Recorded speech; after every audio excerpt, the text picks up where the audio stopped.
My next guest has, I think, potentially the best introductory bio I have ever heard. Now get this, he's a former army sniper, turned globe-trotting TV cameraman, turned magician, turned accidental YouTube personality, turned smartphone video evangelist.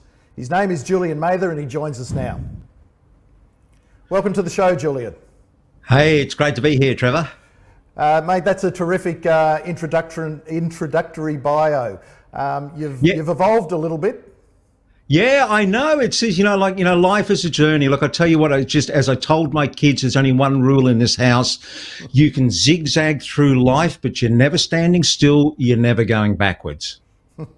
Now, your mission is to incite a business video rebellion. Bring it on, I say. Pitchforks at dawn. What does that mean, though? Well, we're living it's so when businesses know that they have to get into video, but they get stuck in this 20th century mindset. And that's where they think video means outsourcing. But, we've moved on and you can't win this new game out there if you're playing by the old rules.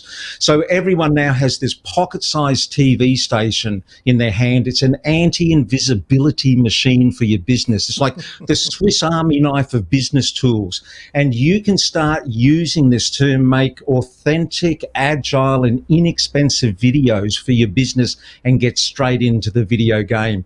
And so, look, I'm just passionate about helping people get over this. There's a barrier, there's a stumbling block. And a lot of it is now because video for business means that you have to be on video yourself because the world is hungry for truth. We're screaming out for it out there. And people just want you to get on and talk to your customer and say, hey, I understand your problem. I think I've got a solution. Maybe this is how it can help. And it's just authentic conversation with your customer. But that freaks so many business people out because it means you have to get on camera. We've all got this aversion to being on camera. And it's actually worse than public speaking. People don't like to stand in front of a room or get on stage.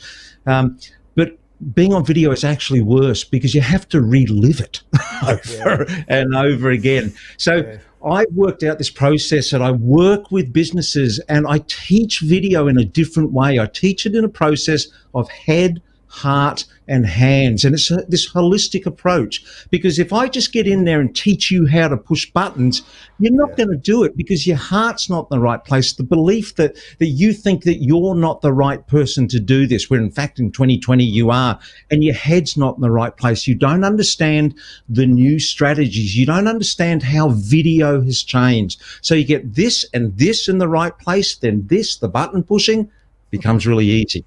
Yeah, I mean, we do get besotted by the technology, but really it's the story and the message. And yes, we want to, make it look as good as possible, but still have it, authentic and quite real. And the other thing is, what's our message? Is it, we're not using jargon where people can see the whites of our eyes, and we're really only limited by our imagination when it does come to how we can use the smartphone for video. Yeah, very much so. And you're talking about, you're wanting it to look good.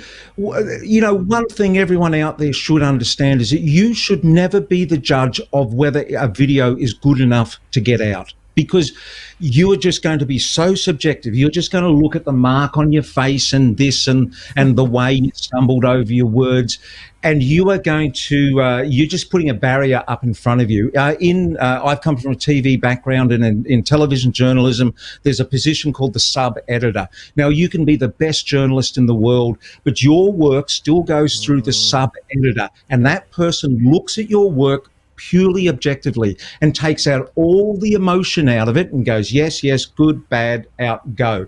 And you need that in your business. So if you're making videos, find someone, and it's not someone in your family. Your family are your worst critics.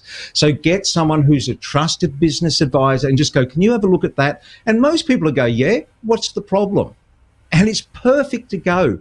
Put the things out. And this is the great thing about video.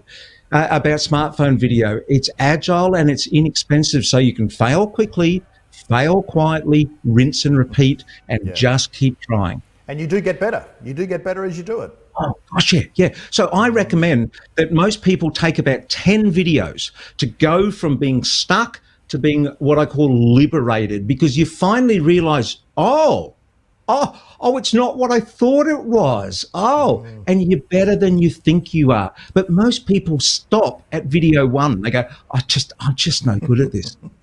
So Julian, the types of videos you're talking about, walk us through some of the types of content that business owners can use smartphone video for. Obviously, you know, if there's an issue facing the industry, there's that thought leadership I was just talking to Tino Ho about before, about CEOs being on social media, but yeah, that's the straight to camera, look down the barrel. But what are some other types of videos that you encourage your clients You can be using it. So for social media, you can use it for internal communications. Nobody reads an email that you send them. So you can create use little templates to create little videos to get better engagement with people. You can build your own if you've got a smartphone, you can make your own training videos.